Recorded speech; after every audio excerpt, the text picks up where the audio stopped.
My dear learners, very good morning to all. I Kiranpal Rana, lecturer Geography HES2 Haryana education department. तो my dear learners, आज मैं geography channel में आप सभी का बहुत बहुत स्वागत है। कक्षा 12वीं का आज हम लेसन 5 मानवीय आर्थिक क्रियाकलाप करेंगे। इसमें फर्स्ट क्वेश्चन है, बहुत ही इम्पोर्टेंट क्वेश्चन, बार बार आता है। मानव के सबसे आदिम क्रियाकलाप कौन से थे? आखेट एवं संग्रहण मानव के सबसे आदिम क्रियाकलाप है, और इन दोनों में से संग्रहण इससे भी पुराना, सबसे पुराना आर्थिक क्रियाकलाप है।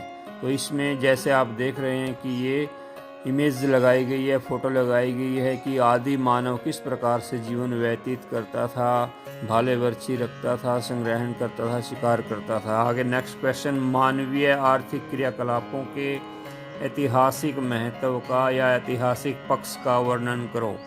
मानव के आर्थिक क्रियाकलापों में भौतिक एवं सामाजिक वातावरण की परिस्थितियां भिन्नता पैदा कर देती हैं।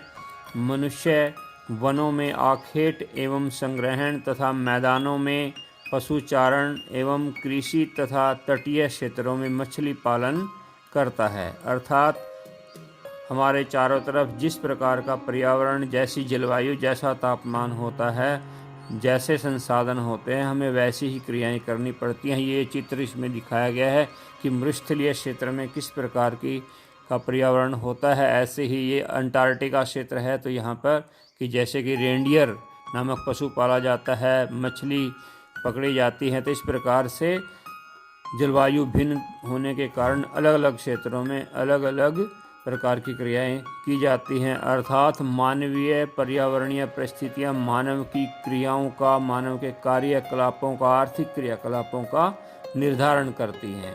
तो आगे, सभ्यता विकास के प्रारंभिक चरण में मनुष्य चरवाही जीवन व्यतीत करता था तथा भूख शांत करने के लिए जड़, तना, पत्ती, गद्देदार पत्ते, पेड़ पौधों के फल, जीव जंतुओं का शिकार आदि क्रियाएं करता था। जैविक उत्पादों के अत्यधिक संगठित तरीके से उपयोग करने के कारण, आग की खोज होने के कारण, मानव ने जब जैविक उत्पादों को अत्यधिक संगठित तरीके से करना शुरू किया, प्रयोग करना शुरू किया और आग की खोज की, पशुओं का घरेलूकरण किया, फसलों का खेतीकरण किया, अर्थात फसल उगाने लगा, गांव विकसित होने लगी। तो इन सभी कारकों की वजह से कृषि क्रांति का प्रादुर्भाव हुआ, जो हमारे सामने 4-5 कारक आए हैं। तो इस क्रांति का क्या महत्व है, हमारे सामने इस क्रांति से क्या क्या परिणाम हमारे सामने आए हैं। कृषि क्रांति के परिणाम पहले है, इससे खाद्य समस्या का निवारण हुआ, काश्तकारी अर्थात हाथ से कार्य करने का क्षेत्र में वृद्धि हुई, कृषि उत्पाद व्यापार में वृद्धि हुई, वाहन मार्ग में परिवर्तन आए, अर्थात वाहन मार्गों की संख्या बढ़ती चली गई। गांव का नगरों में परिवर्तित होना, अर्थात गांव नगरों में परिवर्तित होने लगे। औद्योगिक, आगे हमारा है औद्योगिक क्रांति का प्रादुर्भाव। तो औद्योगिक क्रांति का प्रादुर्भाव होने से हमारे सामने कैसी पिक्चर आती है, ये देख लीजिए। नगरों का चित्र इसमें साथ में लगा रखा है और आधुनिकता का फोटोग्राफ है कि इस प्रकार से वायु परिवहन तीव्रतम साधन बन जाता है, उसको मनुष्य प्रयोग करने लगता है। आगे हमारे जेम्स वाट की फोटो, क्योंकि जेम्स वाट ने जब भाप के आधुनिक इंजन का आविष्कार किया तो उससे जो है औद्योगिक क्रांति का श्री गणेश करने में सहायता मिली। तो यूरोप में औद्योगिक क्रांति का सबसे पहले जो प्रादुर्भाव हुआ तो उसमें जेम्स वाट के इंजन का विशेष योगदान था। पेट्रोल एवं कोयला, इनको जब संचित रूप में ऊर्जा के प्रयोग के रूप में किया गया तो इससे कार्यों में तीव्रता आने लगी। यूरोप के अंदर औद्योगिक क्रांति को सहारा मिला। प्राकृतिक संसाधनों की उपस्थिति सीमित यूरोप में प्राकृतिक संसाधनों की उपस्थिति सीमित थी, सीमित विकास की संभावनाएं थी। इन विपरीत प्रकार की परिस्थितियों के साथ साथ जलवायु भी अच्छी नहीं थी, विपरीत जलवायु थी। तो जैसा कि हम जानते हैं कि आवश्यकता आविष्कार की जननी होती है। तो इस प्राकृतिक सिद्धांत के अनुसार उपनिवेशवाद को बढ़ावा मिला, अर्थात यूरोपीय देशों में संसाधनों की कमी होने के कारण, विपरीत जलवायु होने के कारण, संसाधन सीमित होने के कारण, विकास की संभावनाएं सीमित होने के कारण यूरोपीय देशों ने एशियाई अफ्रीकी देशों में अपने उपनिवेश स्थापित करने शुरू कर दिए और इन अफ्रीका और एशियाई देशों को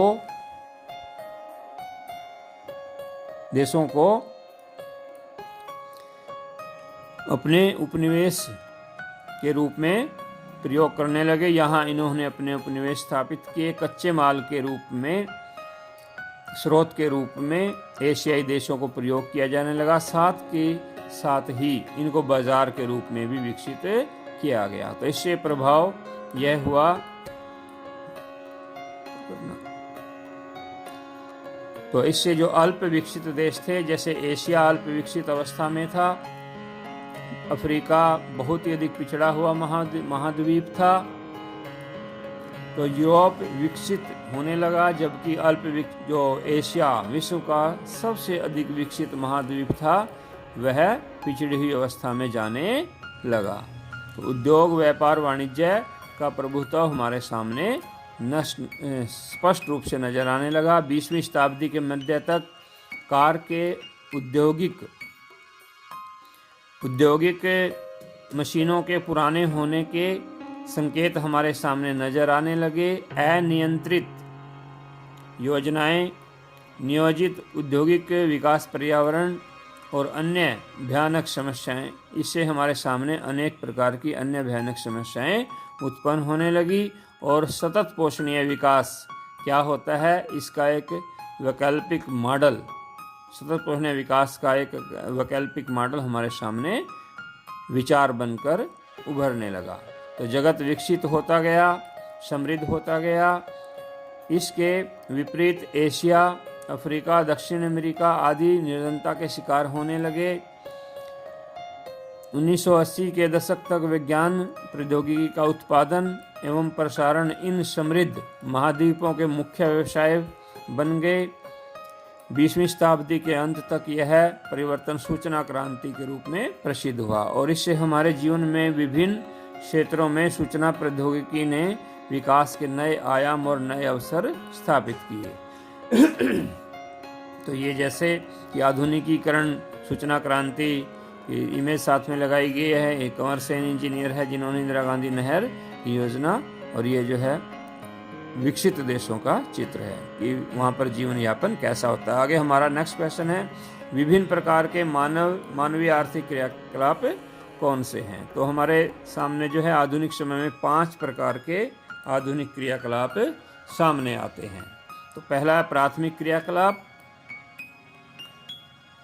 प्राथमिक क्रियाकलाप क्या होते हैं?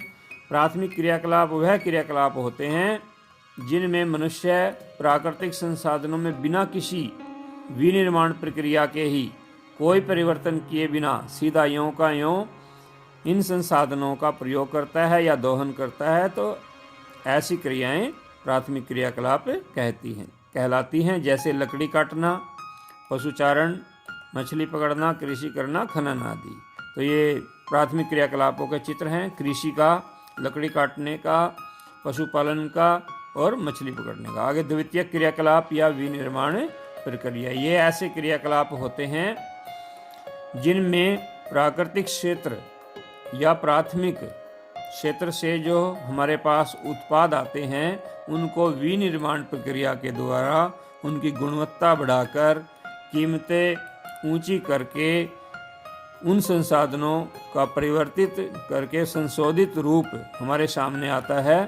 तो इस क्रियाओं को हम द्वितीय क्रिया या विनिर्माण प्रक्रिया कहते हैं। जैसे गन्ने से चीनी बनाना, कपास से सूती वस्त्र बनाना, लकड़ी से फर्नीचर बनाना, गेहूं से आटा बनाना, चने से दाल बनाना, पेड़ की टहनियों से टोकरी आदि बनाना। ये द्वितीय क्रियाओं का चित्र सेकेंडरी एक्टिविटीज है कि किस प्रकार से इंडस्ट्री में कार्य किया जाता है, बिल्डिंग बनाई जा रही है। तो ये आगे तृतीय क्रियाकलाप या सेवा क्षेत्र।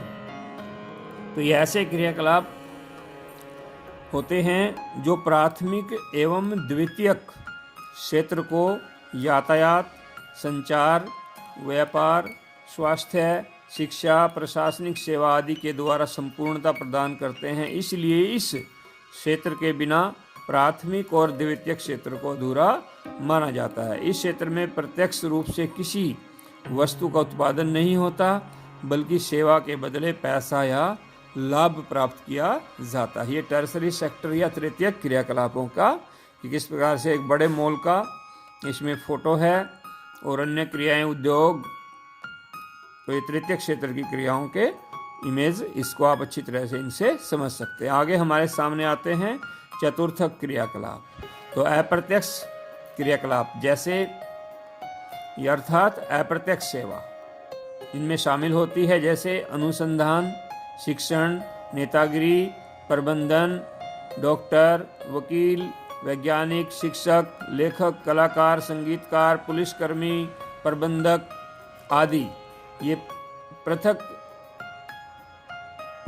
क्रियाकलाप हमारे सामने आते हैं जो कि चतुर्थक क्रियाकलापों में सम्मिलित होते हैं। तो ये फोटो लगाई गई है चतुर्थक, जैसे क्वार्टरनरी एक्टिविटीज में किस प्रकार से जो जीनियस पर्सन होते हैं, विद्वान लोग होते हैं, योगदान देते हैं। आगे हमारे सामने आती है पंचम क्रियाकलाप।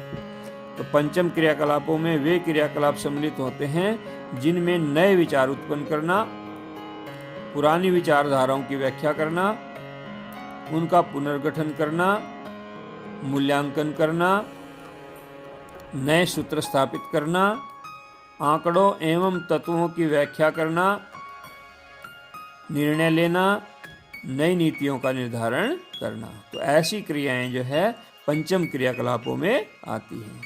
तो जैसे कि वरिष्ठ एवं श्रेष्ठ व्यवसायिक कार्यकारी अधिकारी, प्रशासनिक अधिकारी, अनुसंधान वैज्ञानिक, वित्त एवं विधि परामर्श दाता। तो ऐसे पंचम क्रियाकलापों में सम्मिलित किए जाते हैं। तो इनको गोल्डन कॉलर जॉब्स भी कहते हैं। ये क्वार्टरनरी इकोनॉमिक एक्टिविटीज़ क्या होती हैं, इनको एक्सप्लेन किया गया है।